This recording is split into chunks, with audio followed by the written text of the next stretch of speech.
Kudlow Show. Entertaining and informative on the Red Apple Podcast Network. And we'll turn to the economy. We're running late on it. But we've got John Carney, who is Breitbart News editor for economics and finance and co-author of the daily Breitbart Business Digest Must Read. And Mike Faulkender is the former Deputy Secretary of the Treasury and teaching school at Maryland and the head of economics for AFPI, America First Policy Institute. Fellas, you're great. I'm sorry Jack Keane went long, Ron Johnson went long. It's been a hard day, but you're very kind. We got just under a dozen minutes. Mike Faulkender, can I just ask, look, we have to have reconciliation. We have got to do it. It's the only way to get around the Democrats with respect to voter registration, financing DHS, fixing the whole business about ICE and the customs and the border and TSA and cybersecurity, all of that. And there'll be budget cuts in there. There might even be some supply-side tax cuts. And I think you should run, if you haven't started it, at AFPI, you should run some studies, I know it may stretch the Byrd rule and all that, but that's what's happened in the last 20 years anyway. But it's the only way to get conservative policies through, Mike Faulkender. The only way. Agree with you entirely. And so the experience that we had working on the One Big Beautiful Bill gave us a lot of information about how the parliamentarian is interpreting the Byrd rule, because when the Bidens pushed through and the Democrats pushed through their, what they called the American Rescue Plan, and then separately what they called the Inflation Reduction Act, there were some novel uses of reconciliation to do policy. We did some of that in the Big Beautiful Bill, and yes, we absolutely need to do it for funding DHS, for getting the Save America Act, and also the defense supplemental that we're going to need. There are some stockpiles that are in low positions. Those need to be replenished. And you know full well that the Democrats are going to use any must-pass legislation to try to get some of their desired activities. We have to use reconciliation to do these absolutely necessary functions of government. I think so. And not sure how to tackle your taxes? Are you sweating the small print? You may be experiencing FOMO, the fear of messing up. The answer? Using TurboTax on Intuit Credit Karma. They help you get your biggest refund, and then we help you do more with it. With a personalized plan designed to help you hit your money goals. It's time to take your taxes to the max. Start filing today in the Credit Karma app. We'll talk some more about this, but I'm hoping you can mobilize your troops at AFPI or whatever outside help you need. Yeah, we are already having conversations with House leadership about what goes in that package. There should be some housing pieces in there as well. Not the institutional. Maybe you can get some that we don't like, but why don't you index capital gains? Put that in there. Anyway, there's a lot we can do, and I'm glad you're amenable to it, because I think enough is enough, all right? Enough is enough. And what's going on, the Democrats will just block every damn thing just because it's Donald Trump, not because it might help the economy or the country or destroy Iran, right? It's all about the Trump derangement syndrome, and I'm sick to death of it, honestly. And there's one other thing that we're going to get in there, which is we're going to go after all of that fraud that's showing up in Minnesota and California. Yes. And by the way, that's fabulous, because those will be offsets. Those are fabulous pay-fors. Now, John Carney, that leads me, everyone's talking about the war and the Strait of Hormuz, and the whole stock market is trading off it. But, John, can we remember the One Big Beautiful Bill a year ago with all kinds of 100% depreciation, which was spawning factory construction and a business capex boom, and profits are booming? And the trend line for productivity is 2.5%, which is terrific. And deregulation and drill, baby, drill. I mean, why won't the post-war economy boom? That's my question. I think you're right. It will boom. We're actually set up for a tremendous boom. I'll add to your list of good things going on in the economy. There are basically zero people losing their jobs in America today. Yes. The unemployment is at the 4-week moving average for jobless claims is at 205,000. I did the math on this. It's only been lower than that 5% of the time. That's almost always when you're coming out of a recession and people are rehiring. Never in a 6-year of a recession or of an expansion have we seen the unemployment this low.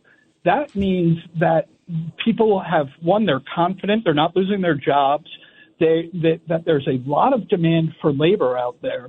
So right now we do have some challenges from higher priced gas. But by the way, even the higher priced gas, it's a lot lower, and oil is a lot lower than it was at the height of the Biden administration. We're way below where we were in 2023 and 2022. So I think the drag isn't going to be quite as much as people fear. And once you get past this, then we will have a economic boom. And all of that one big beautiful bill, remember, there's a lot of individual tax cuts. People are already seeing bigger refunds, and the amount being taken out of their paychecks is going to be lower. That gives them more power to spend, to consume, and do well. It's funny. It's like a shock. Okay, like a bad hurricane, a bad hurricane hits New Orleans years ago very, very hard because New Orleans had a terrible economy and there was no real business base. When it hits Houston, Texas, a few years later, they clean it up in a week or two because the business base was so strong. What I'm saying is you have this sort of mild shock. You're right. Historically, the oil shock is very mild rather. But the U.S. economy is in good shape with a great incentive structure right now, and therefore we will deal with it rapidly. I mean, that's the way I see this story. Instagram teen accounts have automatic protections for what teens see and who can contact them, plus time management tools. And Instagram will continue adding built-in safety features to help create age-appropriate experiences. Learn more about teen accounts and Instagram's ongoing work to protect teens online at instagram.com/teen accounts.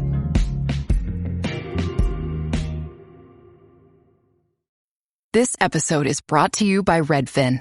You're listening to a podcast, which means you're probably multitasking. Maybe even scrolling home listings on Redfin, saving homes without expecting to get them. But Redfin isn't just built for endless browsing. It's built to help you find and own a home.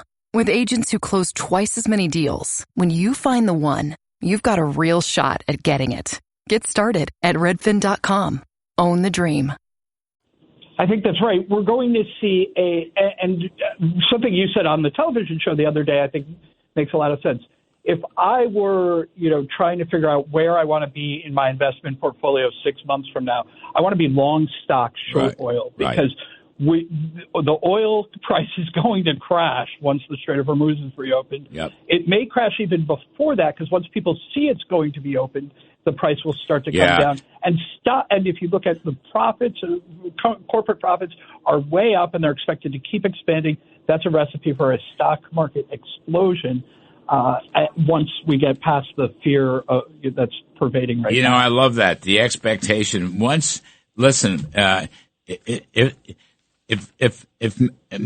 If Marines take those little islands, I was just talking to Brett Velikovich about this, and he knows all. If the Marines take those little islands in the Strait, that's going to be the leading indicator that we're going to take it over and reopen it. And you're right, the oil prices will start coming down.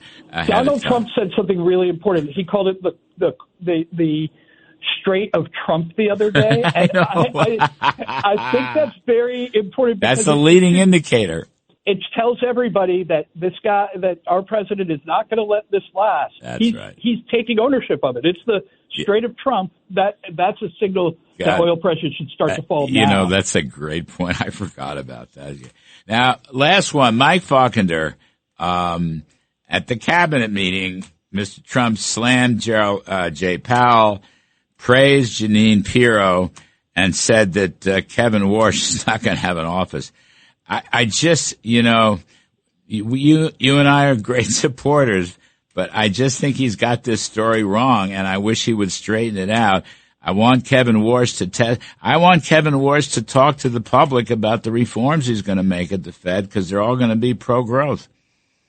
That's right. I don't want the president finding him an office at the White House. I want him creating the office at the Federal Reserve for him. And the way to do that is to call off Jeanine Pirro and end the criminal investigation, because Tom Tillis loves Kevin Warsh and is ready to vote for him as long as the specter of an investigation over Jerome Powell is removed. Warsh will sail through the confirmation hearings. I think he might even get some Democrat votes because people recognize the quality of a candidate he is.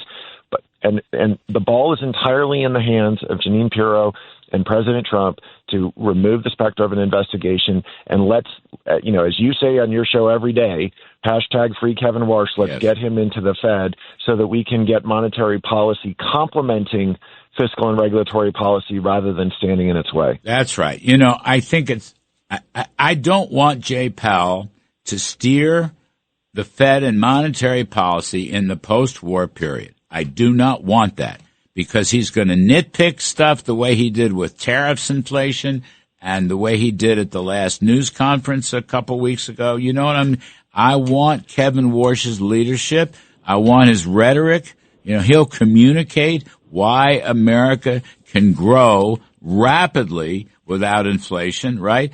I don't want Jay Powell to get up there and look gray and sound gray like some old gray dinosaur. And, the guy's a bummer. People take a look at the guy and he's just so pessimistic. And he's pessimistic because he can't stand Trump. Okay? That's what this is all about. I don't want that. I want a new face. The meanest thing Donald Trump can do is make sure that Powell has to leave. Don't give him any room to stay. Don't let the investigation go on any longer. As soon as the investigation's dropped, Powell's heart will break, because this is his excuse to try to be the Fed chair forever. Yeah. And we'll take that away from him once the investigation is dropped. I agree with you guys. And to quote John Carney, the best thing you can do with Trump that Powell would take as an insult, but would end this entirely, is to pardon him. I know, it's just. I think Jay. I think you were exactly spot on. It was Carney's to end it. It was Carney's. The Carney Powell. The Carney pardon. It was Carney's. Carney's best moment ever. I mean, he just unleashes this. The pardon Jay Powell. Trump should. It would be like implicitly we indicted him, we tried him, we found him guilty, and now we're pardoning him. And we'll give him a proper office inside the Federal Reserve. You guys did a great job. Thank you for this. I appreciate it so much. John Carney, Breitbart Business Digest, Mike Faulkender, former Deputy Secretary of the Treasury and the head of economics at America First Policy Institute. Thank you very, very much, gentlemen. The Larry Kudlow Show on the Red Apple Podcast Network.